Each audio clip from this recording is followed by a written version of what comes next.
Nzenge in Shakahola village, Kilifi County, has reached an alarming 95 persons, while the search for more buried victims continues. Now, therefore, in exercise of its oversight function, the Senate resolves to establish an ad hoc committee to 1. Investigate the circumstances leading to the death of the followers of the God News International Church led by 1 Paul Mackenzie Nzenge in Shakahola village, Kilifi County. 2. To investigate the role played by 1 Paul Mackenzie of the Good News International Church, his pastoral team, and the Kilifi County Security Committee in aiding and abetting the deaths of the followers of the Good News International Church in Shakahola village, Kilifi County. 3. Establish through the Office of the Registrar of Societies the number and activities of religious groups in the country, including their registration and compliance status.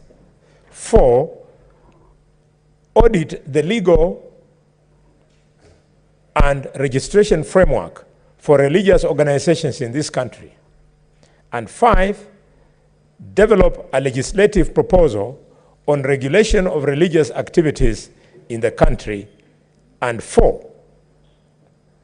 Make other recommendations that will prevent religious organizations from extreme indoctrination of their followers, including radicalization, spiritual exploitation, and financial exploitation, and submit this report to the House within 90 days. And further, that the following senators be appointed to serve in the committee. 1. Senator Mwinyi Haki Faki. Mwinyi Haji Faki, MP. 2. Senator Mungatana Danson Buya, MGH, MP. 3. Senator Tabitha Mutinda, MP. Senator Veronica Maina, MP. Senator William Kipkoror Kiptumo, CBS, MP. Senator Shakila Mohammed, MP.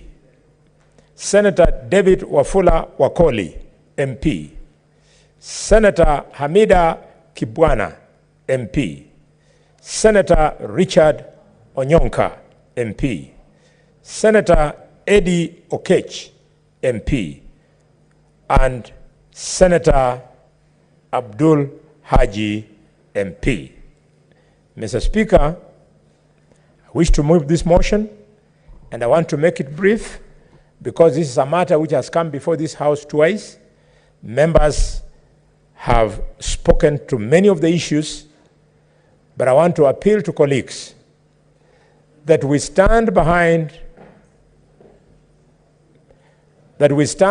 this motion, Mr. Speaker, because every day we wake up, every time you follow the footage on real-time television, Mr. Speaker, it becomes more horrifying hour, newsbeat, day after day.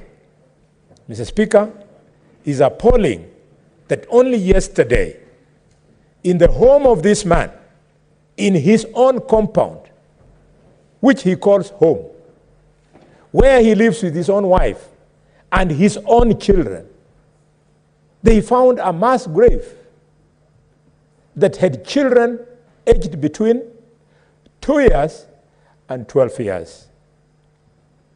Mr. Speaker,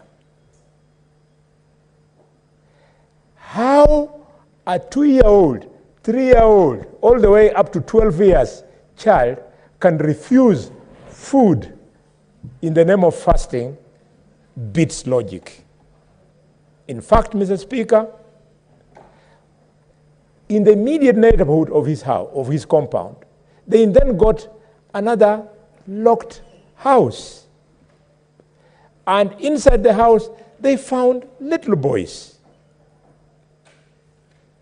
And one of the boys, when interrogated, he told the security organs that Mimi, Mr. Speaker, allow me, under this extreme condition, to die. And I quote, Mr. Speaker, that Mimi, tulipofungiwa hapa, nikapata kopo ya maji. Waliponipata nimekunywa, wakanigonga. Na akaonyesha kichwa, Mr. Speaker, the boy had head injury. These are the kind of people we are dealing with.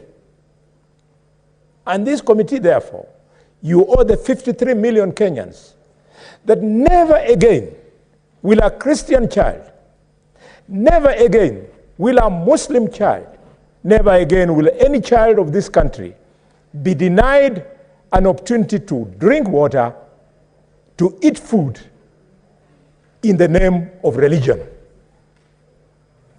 Mr. Speaker, most of you, if not all of you, you have children. Do you know of a child in your home who would refuse to eat? This completely beats logic, and we must come out both barrels blazing. This committee, the calling is high. It is Senator Mungatana who told us yesterday, and I'm glad that, Mungatana, you have met the list. He told us that when Jim Jones, in 1998, in Guyana, Mr. Speaker, when a senator moved on his sect, where 900 people lost their lives by being asked to drink a punch that was laced with cyanide, that senator was killed. This is how sensitive the job that you have taken is. Don't be intimidated by, we will make sure that voters vote you out of parliament. They will not, because the minority are the ones who believe in that nonsense, are the ones who they duped. The majority of the Catholics, the majority of PCA, SDA, Muslims, other evangelical churches that believe in God, condemn this, and they are going to vote for you. Mr. Speaker, it's refreshing that one of the senior bishops in one of the churches has called for an audit, financial audit of leaders of churches. You can see they are opening the gates for us. Because if you do a financial audit, the one who was arrested today in the name of Ezekiel Odero, I am reliably informed, I have not been there, by Senator Madayo, that if you go to his compound, it is like you are in Los Angeles, in Cliff. This must stop. And don't give us a report, Mr. Speaker, that will suggest in any way selective justice. If Yesu of Dongaren in my home is a problem, come for him. And if you're coming for Yesu of Dongaren, this is the time, speaking for this Senate that I'm privileged to serve in. We are only 47 elected and 20 nominated. There are millions of Kenyans who would love to be here today. Because of this privilege, I now want to stand tall on the shoulders of the poor of this country and say that people like the so-called war of some other church should also be propped. Yes.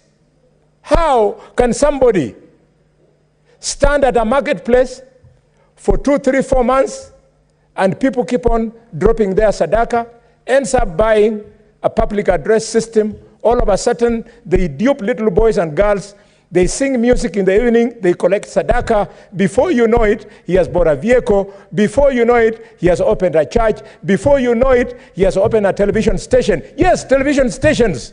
This committee, we expect that you recommend that people who are owners of churches should not be given licenses to run television stations which they use to spread their gospel of doom. And before you know it, Mr. Speaker, some of them get elected.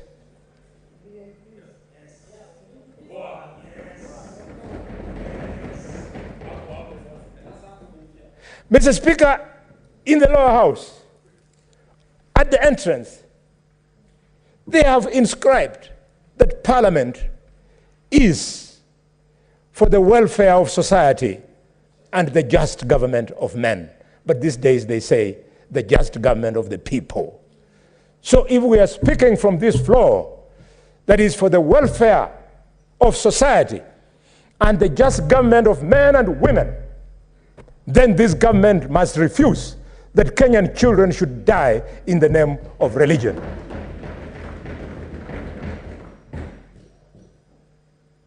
I wish I could speak good English like Senator Catherine Muma.